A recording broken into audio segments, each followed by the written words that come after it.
किसी प्रोजेक्ट को करने से पहले ज़ाहिर है उसका हमें डेटा रिक्वायरमेंट है।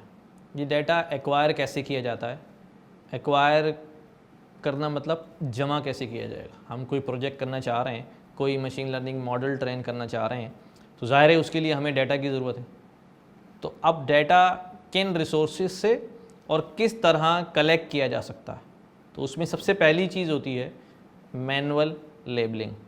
चल लेबल की बात हम कर लें।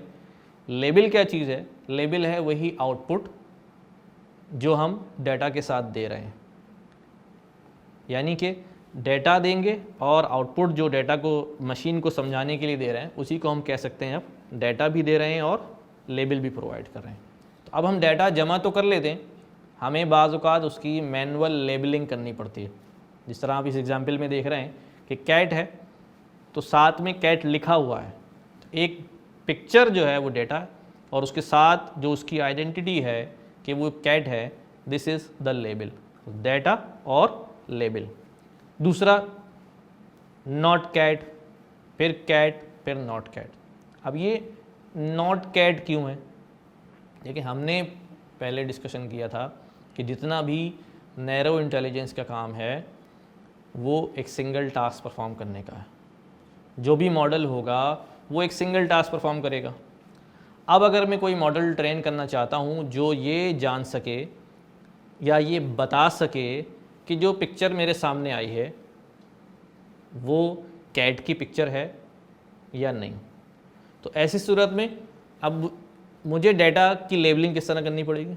जो कैट होंगी उन्हें तो कैट कहना पड़ेगा और जो कैट नहीं होंगी उनके नाम बताने की ज़रूरत नहीं है, उनको सिर्फ ये कहना है कि वो कैट नहीं है। अगर उनके नाम बताएंगे तो मुश्किल हो जाएगी मॉडल को ट्रेन करना। हमें सिंपल कॉन्सेप्ट रखना है, कॉम्प्लेक्सिटी की तरफ नहीं जाना है।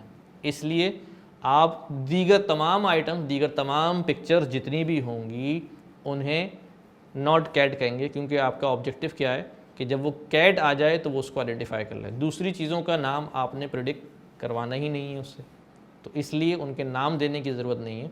इसमें आप ए और बी रखेंगे कि कैट है या नहीं है। मैनुअल डाटा लेबलिंग के बाद हम डाटा एक्वायर कर सकते हैं ह्यूमन बिहेवियर्स से। ह्यूमन बिहेवियर्स से क्या मतलब है भाई? हम बहुत सारी जगह पर जो है ना वो कुछ एक्टिविटीज़ परफॉर्म करते हैं। फॉर एग्ज़ाम्पल हम किसी वेबसाइट के ऊपर जाते हैं। जब आप किसी वेबसाइट को सर्च करते हैं तो क्या होता है, उस वेबसाइट पर आपका लॉग बनता है कि ये बंदा कब इस वेबसाइट पर आया था, ये कोई अगर कोई ई कॉमर्स वेबसाइट हो तो वहाँ पर उसने कोई चीज़ परचेज़ की थी, कितने अमाउंट की परचेज़ किया था, किस टाइप का आर्टिकल जो है वो परचेज़ किया गया है। ये सारी चीज़ें ऑटोमेटिक जो हैं वो आपकी वेबसाइट पे रिकॉर्ड हो रही होती हैं। तो ये आपका बिहेवियर है, ये आपकी एक्टिविटीज़ हैं जो रिकॉर्ड हो रही हैं और ये भी एक तरह का डाटा है। डाटा सिर्फ ह्यूमन बिहेवियर नहीं हो सकता, डाटा मशीन का बिहेवियर भी हो सकता है। कोई मशीन का लॉग भी हो सकता है। इंडस्ट्रियल मशीन्स होती हैं, बड़ी बड़ी मशीन्स होती हैं, इनके लॉग्स बन रहे होते हैं कि किस वेरिएबल के साथ मशीन की परफॉर्मेंस जो है वो कैसी है। जिस तरह अभी आप ये डाटा देख रहे हैं, इसके अंदर हमारे पास मशीन की आईडी है, उसका टेम्परेचर आ रहा है और उसके ऊपर प्रेशर कितना है आ रहा है। इन टर्म्स के बाद आउटपुट हमारे पास क्या आ रहा है कि हमारे पास मशीन में जो है वो फॉल्ट आया या नहीं आया, इस डेटा के ऊपर फॉल्ट आया या नहीं आया, इस प्रेशर इस टेम्परेचर के साथ इस मशीन की आईडी पे फॉल्ट आया नहीं आया। अब ये ह्यूमन बिहेवियर नहीं है, ये मशीन का बिहेवियर, ये भी डाटा जनरेट हो रहा है। डाटा जमा कैसे किया जाए, इसके लिए क्या करना चाहिए, ये डिपेंड करता है कि आपकी स्ट्रेटजी क्या है। आप डाटा कैसे जमा करना चाहते हैं? आया आप डाटा खुद जमा करना चाहते हैं, किसी और से जमा कराना चाहते हैं? इसमें पॉसिबिलिटीज़ क्या क्या हैं? अभी आप सोचना शुरू करें कि यार मैंने कोई प्रोजेक्ट करना है, ठीक है, लिए सबसे पहली चीज़ डाटा चाहिए होगा। उसके लिए डाटा आएगा कहाँ से? तो कुछ ऑप्शंस हैं जो मुमकिन है, जिनके बारे में सोचा जा सकता है। उसमें पहला ऑप्शन क्या है कि डाटा कहीं वेबसाइट पर अवेलेबल हो, आप उसको डाउनलोड कर लें। यानी कि पहले से किसी ने डाटा जो है वो रेलेवेंट डाटा जो आपके प्रोजेक्ट के लिए रेलेवेंट है वो पहले से अवेलेबल है, आप उसे वेबसाइट से डाउनलोड कर लें।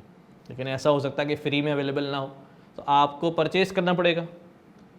परचेज़ पावर नहीं है, परचेजिंग पावर आपकी, अभी आप इनिशियली प्रोजेक्ट कर रहे हैं, इतना फंड्स भी नहीं है आपके पास, तो फिर आप उसके साथ पार्टनरशिप कर सकते हैं कि भाई मैं आपका डाटा इस्तेमाल करना चाहता हूँ अपने प्रोजेक्ट में, हम जो भी प्रोडक्ट होगी उसमें पार्टनरशिप कर लें, वो जो भी रेशियो आप कर सकते हैं। उसके अलावा आप जो है वो फ्री वेबसाइट्स पे जा सकते हैं जहाँ डाटा अवेलेबल है, जहाँ से फ्री में परचेज़ कर सकते हैं। अभी हम इनिशियली जितना भी मशीन लर्निंग पे काम करेंगे, हम ये देखेंगे कि ज़्यादातर डाटा हमें फ्री में अवेलेबल है, अनटिल एंड अनलेस कि आप कोई ऐसा स्टार्टअप, कोई ऐसा प्रोजेक्ट करने के लिए जाएं कि जिसका डाटा मार्केट में पहले से अवेलेबल ना हो, जो बिल्कुल यूनिक हो, पहले उस पर किसी ने काम किया हुआ ना हो, तो फिर आपको डाटा जो है वो मैनुअली जाकर ख़ुद कलेक्शन करनी पड़ेगी, या किसी डाटा फर्म को आपने हायर करना पड़ेगा कि ये डाटा जो है वो हमारे लिए आप कलेक्ट करें, अगर वो अवेलेबल नहीं है पहले से।